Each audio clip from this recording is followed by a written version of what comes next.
Okay, so we're gonna watch a short clip from one of the film versions of Doll's House.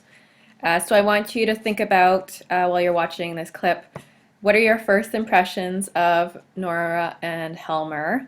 Um, Notice the pet names that he calls her. So he'll call her, little nicknames or pet names affectionately.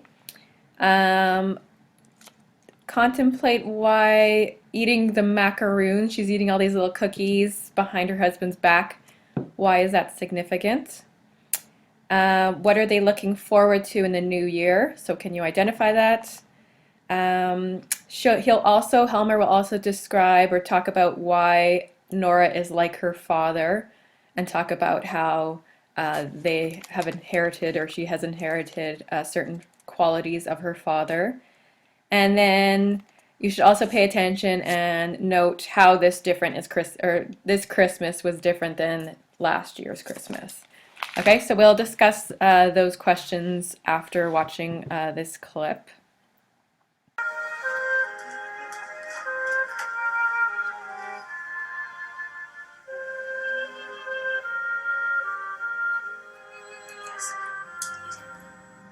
Nice skylark chirping out there.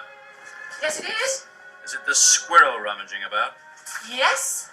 When did the squirrel get home? Just now.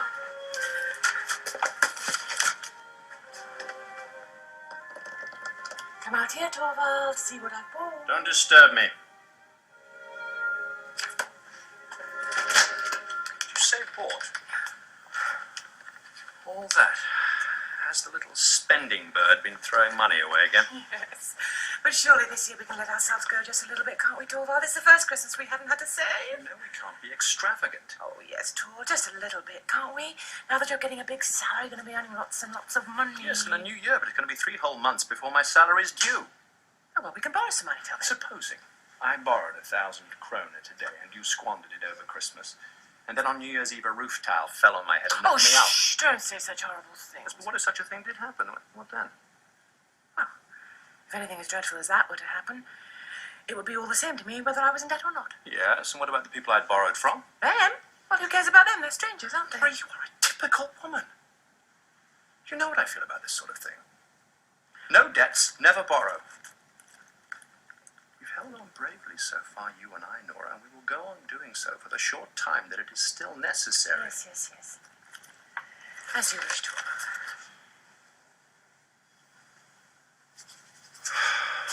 Now.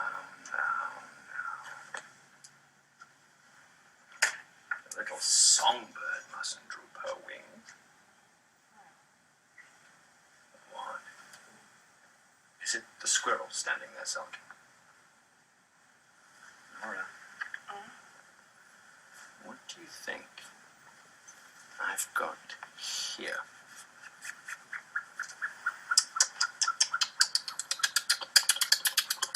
Money! There you are. Good Lord, I know a lot of money goes on housekeeping at Christmas. 20, 30, 40, 50. Oh, thank you. Torvald, this will keep me going for ages. Yes, it certainly must. Well, I'll see that it does. Now, do let me show you everything I've bought, and it was all so cheap. Look, new clothes for Ivor, and a little sword, and then a horse, and a little trumpet for Bob. And a doll and doll's cot for Emmy. Look, I mean, it's only cheap, but she'll soon smash them to pieces anyway. And then some headscarves and dress material for the maids, but old Anna Maria really should have had something better. What's in that parcel? Did not see that till this evening. Oh, well. Well, tell me, my little spendthrift, what have you thought of yourself? Oh, no, I don't want anything. Of course you do. Well, I don't know, really. Well, actually, Torvald. Well, if you want to give me something, you could. Out with it. Well, you can always give me money, Torvald. No, but only not... as much as you think you can spare, and then I can wrap the money up in some pretty gold paper and hang it on the Christmas tree. Wouldn't that be fun? What are those birds called that are always wasting money? Yes, I know. Spendthrift Spendthrift birds. But birds. let's do as I say, Torvald. And then I'll have time to think about what I need most. Now, that's very sensible, isn't it? Yes, indeed it is. That is if you could really hang on to the money I give you and really spend it on something for yourself. But it goes on housekeeping and all kinds of quite useless things, and then I have to fork out again. But Torvald, you see, you don't. It cannot be denied. My dear little one, a spending bird is sweet, but it uses up an awful lot of money. It's incredible how expensive it is for a man to keep a spending bird. Oh, shame on you. I really do save everything I can. Yes, that's true. Everything you can. But you can't. Oh, if only you knew what expenses we squirrels and skylarks have, Torvald. You are a strange little one, just like your father.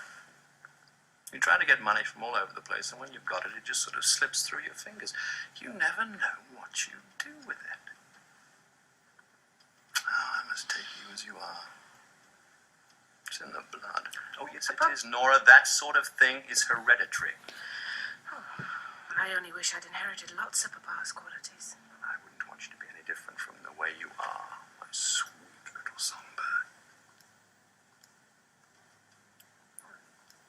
It strikes me that you look, what shall I say, rather furtive today. Oh, do I?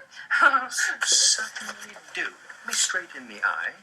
Well, my sweet tooth would never have gone wild in town today. no, what makes you think that? Hasn't the sweet tooth actually slipped into the cake Oh, shop? Torvald, I didn't just promise taste you. one little sweet. honestly, Not I even actually- nibbled a macaroon or Torvald, two. no, honestly, I'm only joking. I wouldn't dream of crossing you. No, of course not. And you've given me your word. Well, keep your little Christmas secrets to yourself, my dear Nora. Or come out this evening, I expect. When we've lit the Christmas tree.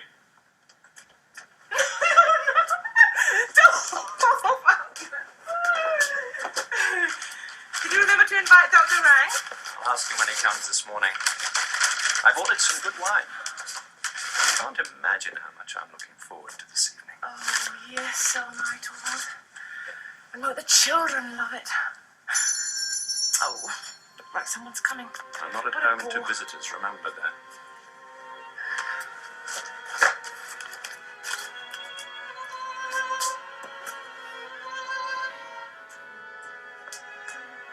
There's a lady to see you, ma'am. I don't know. Okay, so let's, after watching that clip, let's go through some of these questions more closely. So your first impressions of Nora and Torvald. So on the surface, they do seem to be quite happy together. Their marriage is one where it's evident they're very affectionate and playful with one another. But Helmer does come off as rather controlling, and we see that when he he doesn't punish her, but he sort of, almost like a father admonishes her for eating sweets.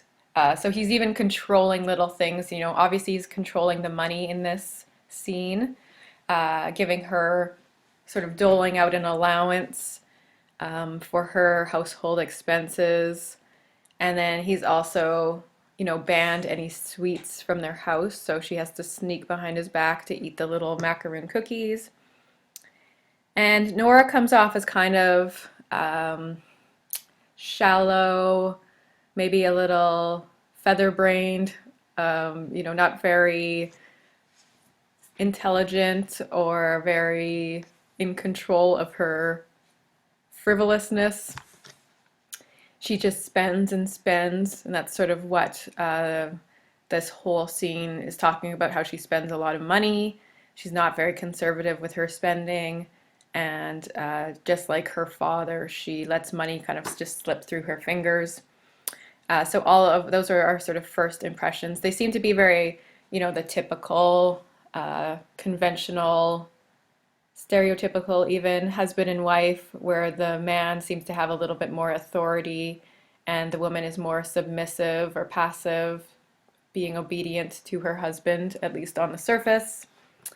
and then having to sort of sneak behind his back as well. So there's some evidence of that already.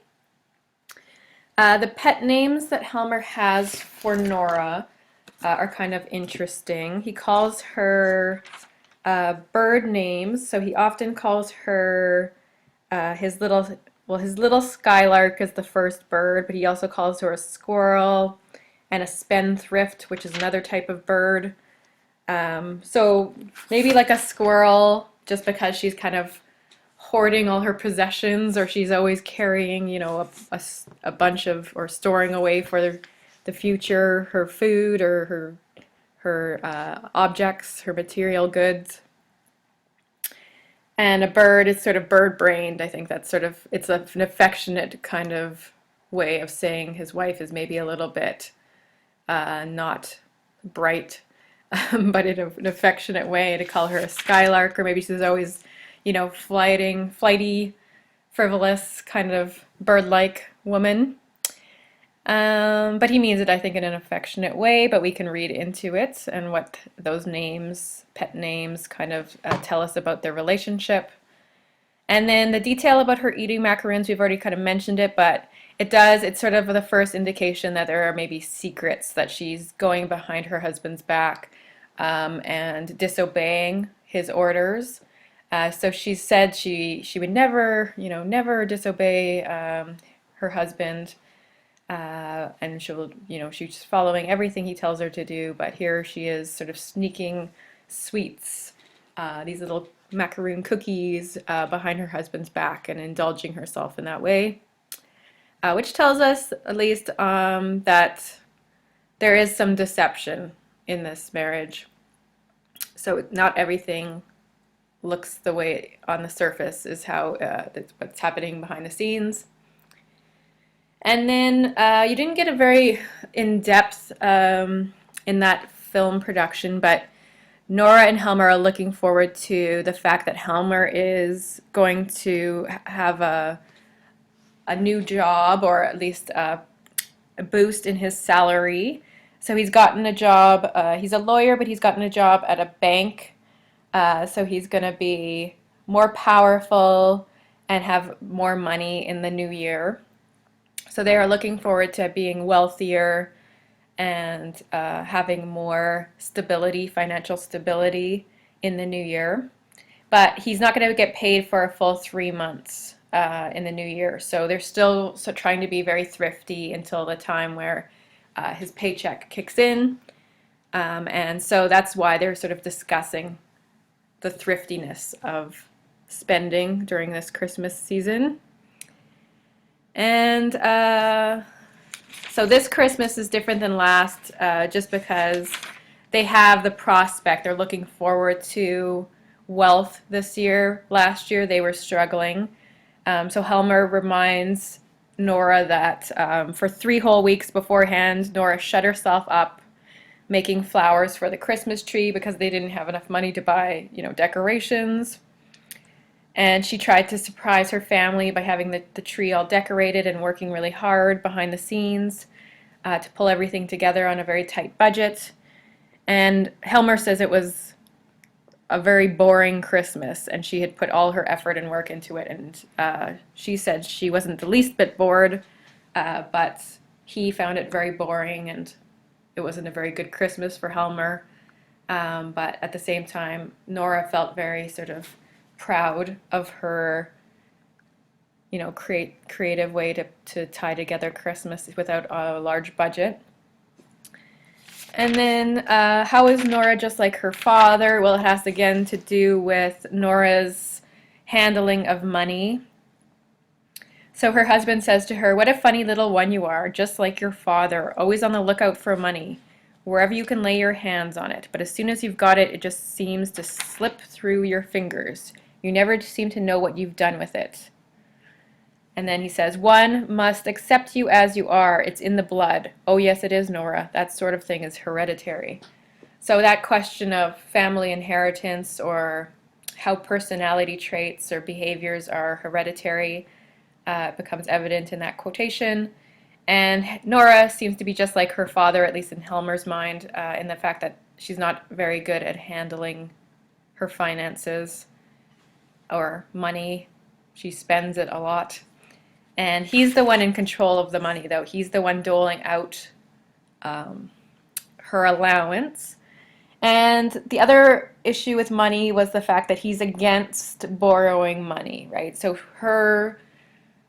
she said, well, we're going to be rich in the new year, so we could just borrow some money until the first paycheck comes in. And he is very much against borrowing money. He thinks there's something unpleasant about it. And he even says, he's very stereotypical in his perception of women. And he says, just like a woman, seriously, though, Nora, you know what I think about these things. No debts. Never borrow. There's always something inhibited, something unpleasant about a home built on credit and borrowed money. So he's sort of, again, diminishing Nora's intelligence or her ability to rationally control her own finances or money or handle money. So he's kind of questioning her own intelligence or abilities there. So she's too feather-brained, too much like a woman to really have a serious capacity or the ability to think rationally or control money. So that's sort of the stereotypical gender role evidenced in Helmer's views there. Okay, so let's continue our discussion of Act 1 by looking more closely at Mrs. Lynde and Nora's interaction.